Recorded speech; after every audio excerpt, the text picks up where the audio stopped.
perles d'émeraude en forme de larmes, déposées à la surface de l'océan Indien. C'est une terre de croisement entre végétaux, animaux et cultures venues de différents continents. Depuis des siècles, les hommes l'ont découverte et sont venus l'habiter en nombre, sans en détruire l'âme.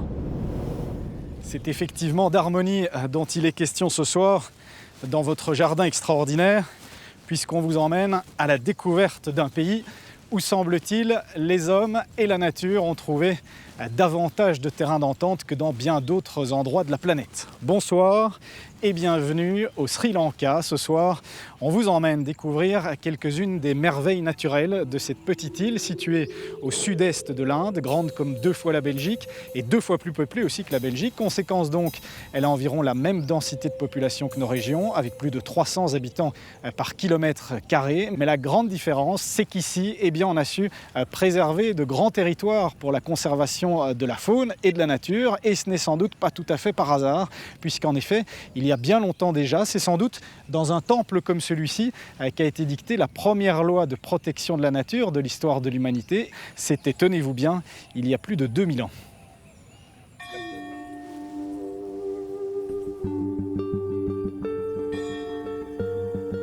Influencé par le bouddhisme, arrivé sur l'île un peu plus tôt, un roi dicta vers l'an -300 une loi, gravée dans la pierre d'un temple.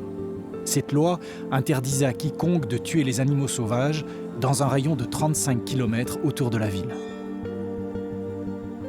La plus ancienne politique de protection de la nature était née au Sri Lanka. Une terre fertile, située quasiment sur l'équateur, et sur laquelle tombent chaque année les impressionnantes pluies de la mousson. Ces pluies se rejoignent en de gigantesques cascades.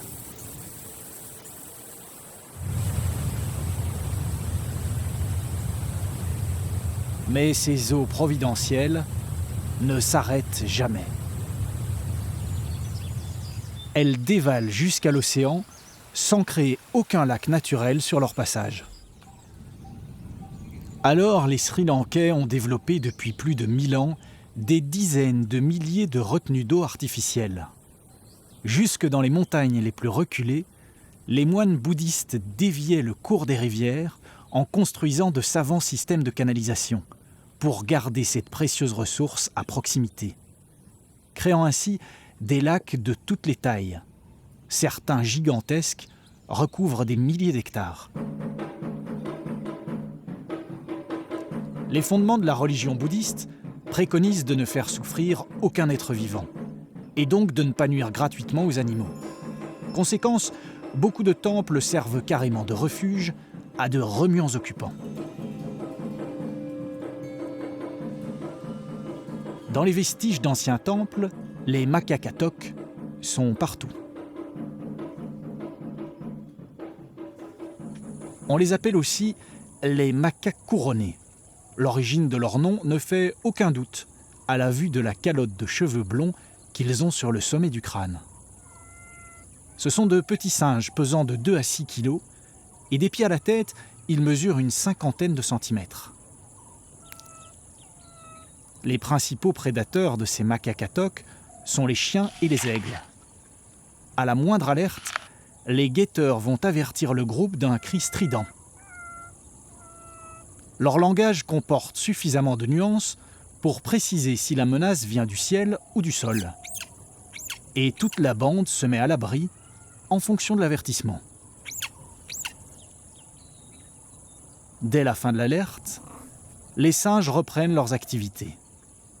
Un autre cri peut aussi signaler au groupe la présence de serpents ou la découverte de ressources alimentaires abondantes, comme des fruits ou des graines. À moins que le groupe ne soit perturbé par de nouveaux arrivants et de nouvelles tentations. Les macaques entretiennent avec les hommes une relation bien plus complexe qu'il n'y paraît.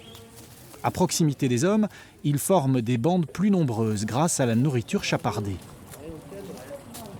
Mais ces singes savent qu'il vaut mieux s'attaquer aux touristes qu'aux habitants du coin, beaucoup plus habitués à les repousser d'un coup de bâton si nécessaire.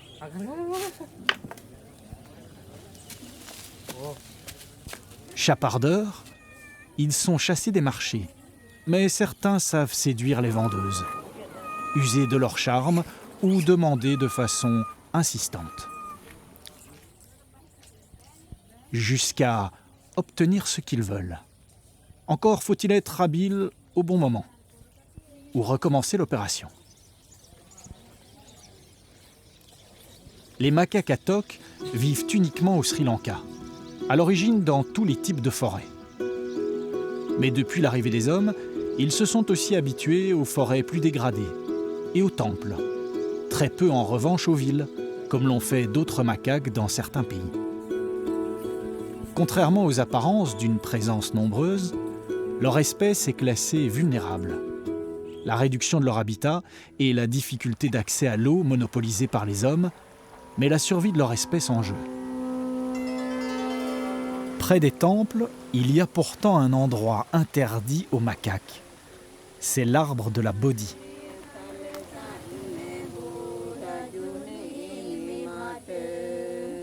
Les bouddhistes viennent y accrocher leurs vœux sur de petites bandelettes de tissu. Ces arbres, ce sont des ficus religiosa. Il y en a des milliers partout à travers le pays. Ils seraient tous issus d'un même ficus vieux de 2500 ans, qui se trouve au Sri Lanka et qui serait le plus vieil arbre planté par l'homme sur la planète. Beaucoup d'entre eux sont entourés par un mur, qui, à l'origine, servait de protection face aux éléphants. Avant l'arrivée des hommes, les éléphants étaient les rois incontestés de l'île. Isolé des autres sous-espèces du continent asiatique, l'éléphant du Sri Lanka est le plus grand éléphant d'Asie. Mais en comparaison avec son cousin d'Afrique, il reste plus petit et a un aspect clairement différent. Ici, les éléphants ont les oreilles proportionnellement plus petites. 2 bosses sur la tête, une sur le dos et quasiment jamais de défense. Les femelles n'en ont plus et les mâles en ont très rarement. Une évolution due aux hommes qui ont chassé à l'excès les porteurs de grandes défenses, surtout pendant la période de la colonie britannique.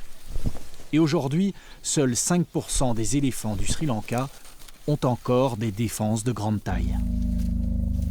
De plusieurs centaines de milliers à l'origine, il n'en reste pas plus de 4000 à l'état sauvage. L'espèce est d'ailleurs considérée en danger d'extinction. Protégés par les lois, ces animaux restent néanmoins d'encombrants voisins pour les agriculteurs. Ils font des dégâts dans les plantations et provoquent chaque année des dizaines d'accidents mortels. Peu braconnés, ils souffrent de la réduction de leur habitat, fragmentés par des routes et des lignes de train qui fauchent des familles entières. Réponse indispensable à ces accidents, l'orphelinat de Pinawala a été créé en 1975. Au départ, ils étaient 5. Aujourd'hui, 93. Quelques-uns sont nés ici, mais la plupart ont été recueillis dans la nature. L'arrivée de chacun d'entre eux est une histoire, et Samir les connaît toutes. Son nom est Migara et il est orphelin. Il a perdu sa mère dans la nature et il a été amené ici. Il est âgé de 2 ans et demi.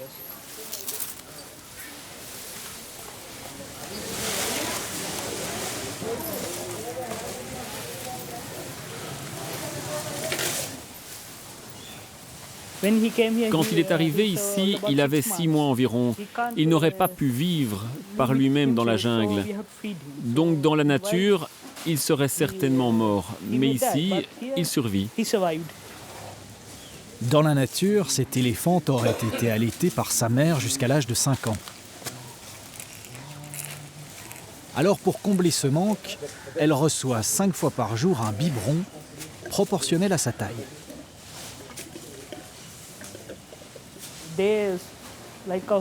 Ces jeunes éléphants sont un peu comme les membres d'une famille. Le matin, quand on arrive, ils sont très amicaux, très gentils, plus que des chiens. Ils sont très intelligents, ils ont une excellente mémoire. Finalement, ils sont plus proches que des êtres humains parfois.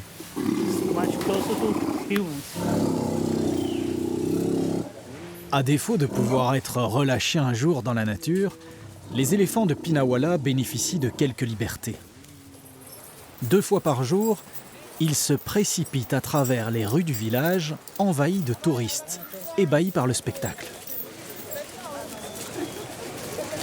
Une bande de pachydermes qui traverse en courant la rue principale pour aller au bain. 2 heures à la rivière, le temps de se refroidir, se baigner, se doucher ou tout simplement se reposer. Ils viennent matin et soir pour leur bain quotidien et pour boire. Qu'est-ce qu'ils font les gens en jaune là, avec eux? Ils lavent les éléphants. Vous pouvez voir les éléphants tomber dans l'eau et les maouts se servent d'une sorte de brosse. Ils les frottent pour les nettoyer. Vous pouvez voir comment ils les entraînent à s'agenouiller puis à tomber dans l'eau. On voit qu'ils aiment quand même, ils aiment beaucoup ça, quoi, les éléphants. They like it, no? Oui, les éléphants sont vraiment amoureux de l'eau. On voit qu'ils évoluent librement, là. Comment les gardiens vont faire pour aller les récupérer? Eh bien, comme les cow-boys au Texas, ils appellent les éléphants. Et alors ils remontent jusqu'à l'orphelinat. Oui, à 12 heures, ils les dirigent par ici et les reconduisent à l'orphelinat.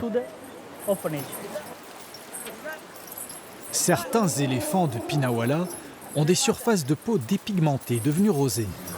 Un problème sans conséquences graves qui n'apparaîtrait que pour des éléphants qui ne vivent pas en liberté. Quelques-uns doivent rester enchaînés, souvent des jeunes, que les gardiens ont du mal à retenir et qui se montrent trop agressifs envers les autres membres du troupeau. À la sortie du bain, les éléphants traversent le village dans l'autre sens pour retourner à l'orphelinat. Des centaines de milliers de visiteurs viennent ici chaque année vivre ce spectacle unique dans le pays. Mais les éléphants coûtent cher à soigner et laissent derrière eux une belle quantité de déchets. Ces 2 problèmes ont donné naissance à une idée. Pourquoi ne pas transformer les déchets en produits de vente touristique? Des employés suivent les éléphants à la trace. Et leur précieux butin va prendre la direction d'une fabrique d'un genre un peu particulier.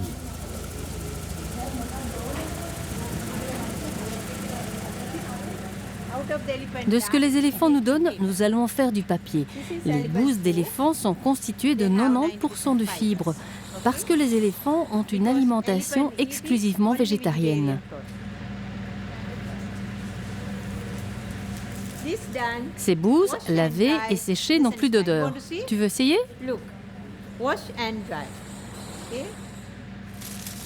Après avoir été bouillis dans l'eau pour tuer les bactéries, on obtient une fibre propre et naturelle qui, malaxée, étalée dans des cadres et séchée, permet d'obtenir du papier.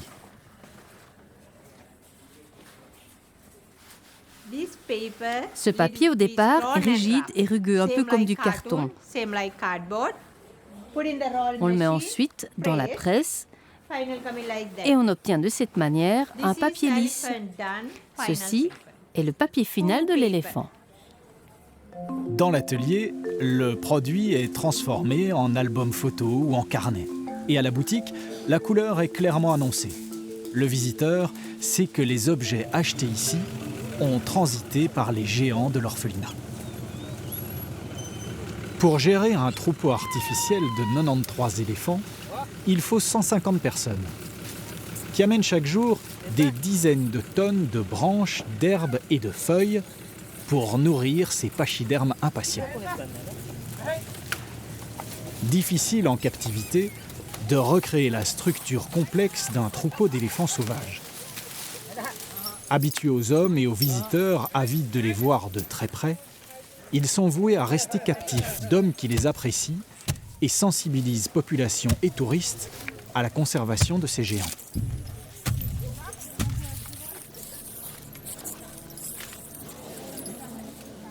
Le but principal de l'orphelinat est la sauvegarde des éléphants. Ici, on s'en occupe bien, on les élève et on les nourrit. Les éléphants qui vivent ici passent toute leur vie à l'orphelinat. Les hommes ont commencé la domestication de l'éléphant d'Asie il y a plus de 4000 ans. Au début, ils étaient capturés et dressés pour effectuer des travaux ou servir dans les guerres. Aujourd'hui, il en reste quelques centaines en captivité au Sri Lanka. Il est interdit de les capturer dans la nature, mais ceux nés en captivité se vendent à prix d'or. Cornaqués, parfois sans ménagement, ils sont la plupart du temps vénérés et respectés. Un de leurs sanctuaires sauvages se trouve au sud du Sri Lanka. C'est le parc national de Yala. 1000 km² de forêt tropicale sèche sur un relief quasiment plat, dont dépassent seulement quelques sommets et de gigantesques rochers dispersés. L'océan Indien vient polir les plages de ce bijou naturel et parfois en bouleverser le paysage. En décembre 2004, le tsunami a atteint les côtes de l'île, faisant des dizaines de milliers de victimes et ravageant les parcs nationaux côtiers comme Yala.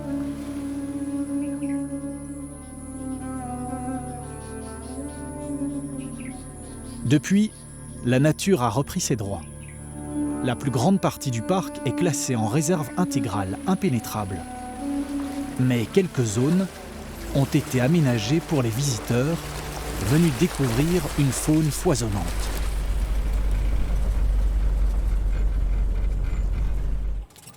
Voilà typiquement le genre de point d'observation qu'on va trouver au parc national de Yala. C'est une petite retenue d'eau artificielle. Les Sri Lankais sont maîtres dans l'art de créer des petits points d'eau comme cela pour retenir les eaux des pluies parce que sinon l'eau s'écoulerait partout ailleurs. Et puis nous, ça va nous permettre de voir le spectacle de la faune très très nombreuse autour de cette mare. Les varans vont venir se promener sur les berges pour essayer de trouver à manger, comme les chacals, les mangoustes aussi qui vont tourner autour.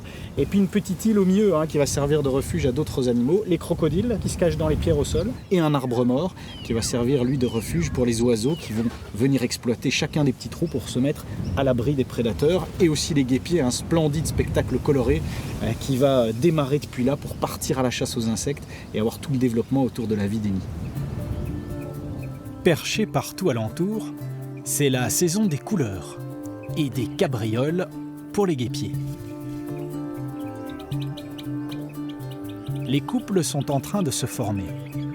Les mâles entretiennent leurs plumes colorées qu'ils exhibent en se lançant d'un vol agile à la chasse aux insectes, sous le regard attentif des femelles. Quelques jours plus tard, les partenaires creusent ensemble leur nid dans le sable. Le tunnel fera 1 à 2 mètres de longueur, au fond duquel la femelle pondra ses œufs. Mais la situation du nid au sol peut attirer les prédateurs. Un varan a repéré le manège.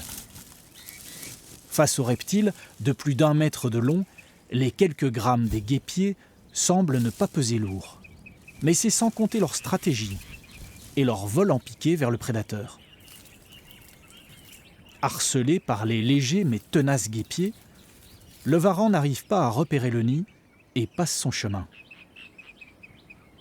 De prédateurs, les varans peuvent vite devenir des proies. Pour eux, le danger vient bien souvent d'en haut. Les jeunes varans sont des proies régulières et faciles à dénicher pour les rapaces.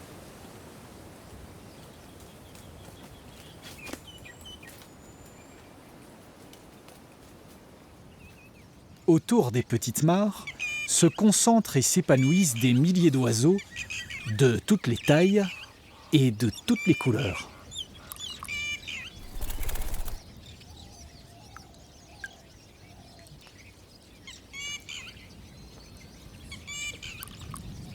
Parmi eux, Le pays a choisi comme emblème national un oiseau discret et qui ne vit qu'au Sri Lanka. On le repère d'abord à son cri un peu rauque.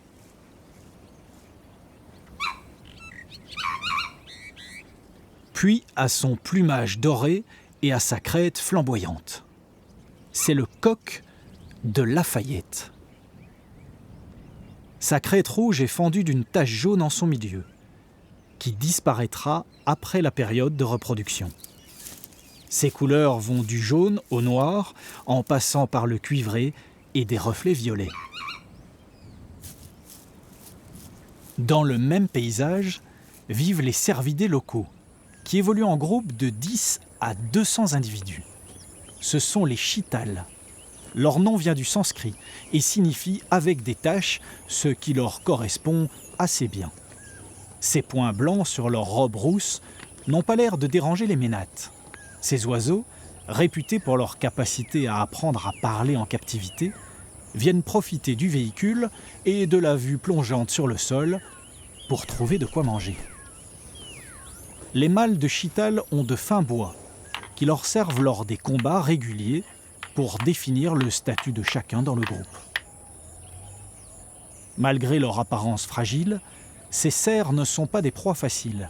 Ils peuvent sprinter à plus de 80 km/h et faire des bonds de 7 mètres. Et pour déjouer les prédateurs, ils ont établi une connivence avec des singes. Les langurs sont avertis de l'arrivée de prédateurs par les cerfs qui ont un excellent odorat. En retour, les chitals profitent des langurs qui laissent tomber des fruits et des feuilles depuis les plus hautes branches.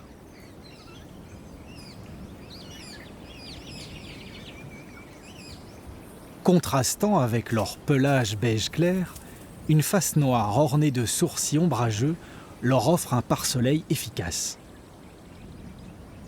Des doigts aux phalanges allongées et une queue agile leur donnent une meilleure prise, un balancier, voire même une corde de sécurité pour les déplacements en hauteur ou les jeux au sol. Malgré leur agilité, mieux vaut garder un œil sur les prédateurs qui rôdent alentour. Les chacals dorés sont des canidés opportunistes et charognards, mais aussi de meilleurs chasseurs qu'on ne le pense généralement. La plupart du temps, ils vivent en couple et sont capables de s'attaquer aux animaux les plus jeunes ou les plus faibles, voire même de développer des stratégies de chasse en groupe. Au parc de Yala, les chacals doivent savoir se faire discrets à l'arrivée du plus grand prédateur de l'île. Le léopard du Sri Lanka est une sous-espèce méconnue. Les plus grands mesurent 1,20 m et pèsent une soixantaine de kilos. À l'état sauvage, il en resterait moins d'1 millier. Mais même s'ils sont peu nombreux, ils sont redoutés par la plupart des animaux, y compris certains des plus puissants. Les buffles vivent en troupeaux d'une trentaine d'individus. Inféodés aux marais et aux zones aquatiques, ils savent très difficilement se passer de ces pièces d'eau, où ils peuvent se refroidir aux heures les plus chaudes. La boue leur sert à la fois de crème solaire et d'anti-moustique. Un ingrédient miracle pour les buffles, et certains ne se privent pas de s'en recouvrir entièrement. Les mâles nerveux se disputent souvent la suprématie du groupe, harcelés par les solitaires qui tournent alentour.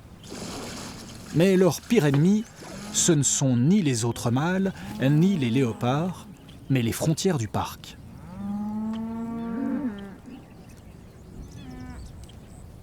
On est ici aux limites du parc national de Yala et on a la parfaite illustration du principal ennemi de ces buffles d'eau, de ces buffles asiatiques, c'est de s'hybrider avec des populations de vaches et des troupeaux de vaches. Il n'empêche que quand ces animaux rentrent dans le parc national, ils sont rendus à l'état sauvage, reprennent des habitudes d'animaux sauvages et ce sont des animaux dont il vaut mieux pas trop s'approcher. Les plus gros mâles peuvent peser 1,2 tonne et avoir des cornes d'une envergure de 2 mètres. Sur l'ensemble du continent, les buffles d'Asie préservés des croisements ne seraient plus que quelques milliers. Au Sri Lanka, ils se seraient pratiquement tous mélangés au cours du temps avec les troupeaux domestiqués. Ceux-ci rentrent régulièrement à l'intérieur du parc, se mélangeant aux groupes sauvages.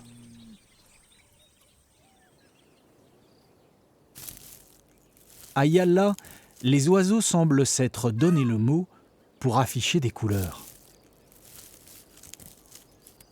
Et parmi eux, le paon bleu est certainement le moins discret.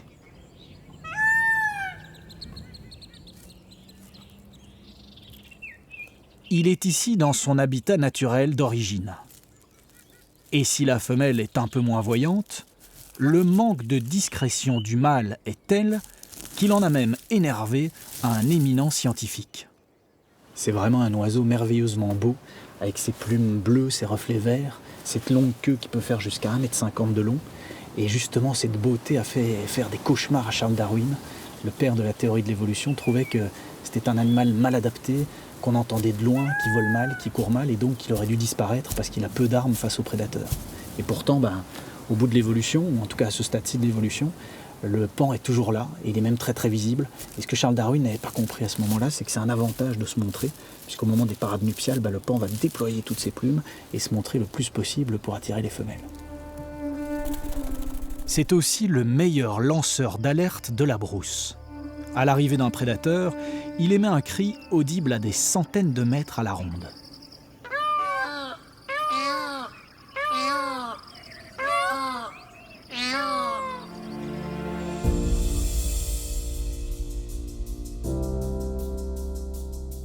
Gigantesque cascade, oiseaux virevoltants et colorés.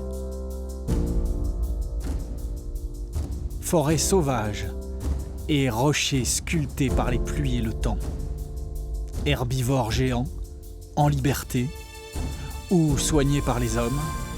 Depuis des millénaires, le Sri Lanka est aussi une terre d'accueil fertile pour une culture qui a su laisser une place à la vie sauvage jusque dans ses temples les plus anciens.